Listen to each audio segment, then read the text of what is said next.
号角响起，成员阿翔、陈秉利上月被拍到和艺人谢欣在河堤旁的车内密会48分钟，本月14日又被目击一起搭机返台，阿翔还送谢欣回家，让绯闻甚嚣尘上。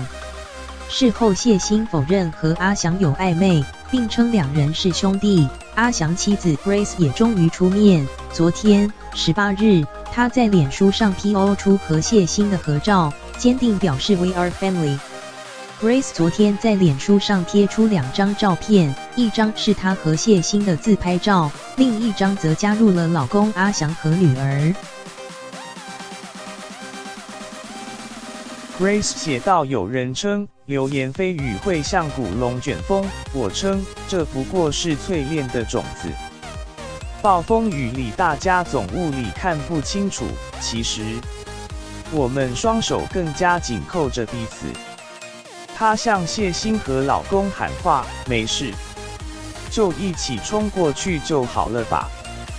时间它总会洗去身上的泥沙，最后更表示期盼下一个10年仍与你相伴。We are family。